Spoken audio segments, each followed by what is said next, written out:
All right, today we are going to absolutely master the most used tense in English, the simple present. Seriously, this is the key to talking about your habits, your routines, all the stuff you do every day. But yeah, it's got this one tricky little rule that trips everybody up. So let's just dive right in and fix it for good. But first, let's just get right to it. The one question everybody asks: why do he, she, and it get this special treatment? I mean, what is the deal with that extra S that just seems to pop onto the end of the verb? Let's find out. Okay, here's the secret, and it's a game changer. Stop thinking of he, she, and it as just pronouns. From now on, I want you to think of them as royalty. Yeah, you heard me. We're going to call this the royal family rule, and trust me, it's going to make everything click into place. So just imagine he, she, and it are like the king, the queen, and the prince of your sentence. And you know, royalty. They're a little bit demanding. They never go anywhere without their personal attendant. And that attendant is that little letter S you stick right on the end of the verb. Let's see this in action, okay? So subjects like I, you, we, and they, they're just the regular folks, right? They're simple. I play football. Easy.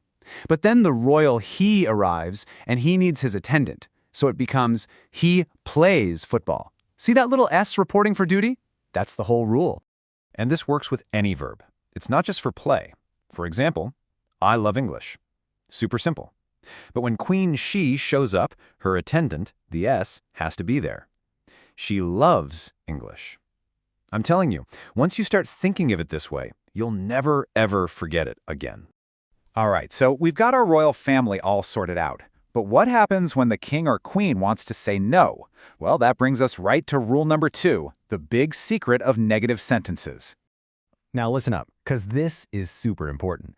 For negative sentences, the royal family has a special, powerful helper. The word doesn't. And here's the magic trick. Doesn't is so powerful, it already has the royal S inside it. You see it?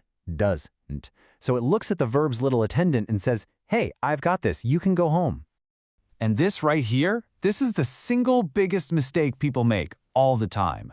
Your brain sees she, and it just wants to automatically add that S. But you gotta remember, doesn't already did the job. So, she doesn't eat meat is perfect. But she doesn't eats, well, that's like having 2 butlers for 1 queen. It just doesn't work. So, to make it crystal clear, the regular folks, I, you, we, they use the simple helper don't.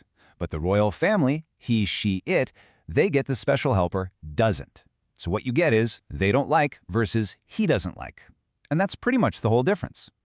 Okay, we've done positive sentences, we've done negative sentences. Let's nail the final piece of this puzzle, asking questions. I like to call this the question switch. And you know what? This might be the easiest part of all. To turn a regular sentence into a question, all you do is call in a helper verb, either do or does, and you just let it jump to the very front of the line. That's it. Everything else stays in the exact same order. I mean, look how simple this is. You've got your statement, you speak English. To make it a question, do just moves to the front, and boom, do you speak English? Nothing else changed. It's just a simple little switch. And what about our royal family? Well, they follow the exact same logic. They just use their special helper, does, which, you guessed it, jumps to the front. And just like with doesn't, that powerful word does absorbs the S, so the main verb gets to relax and go back to its simple form. He speaks becomes, does he speak? Easy, right? So, you've learned the 3 core rules. Not so bad, was it? Now let's put that new knowledge to the test. You ready for a super quick practice round? 3 questions coming right up.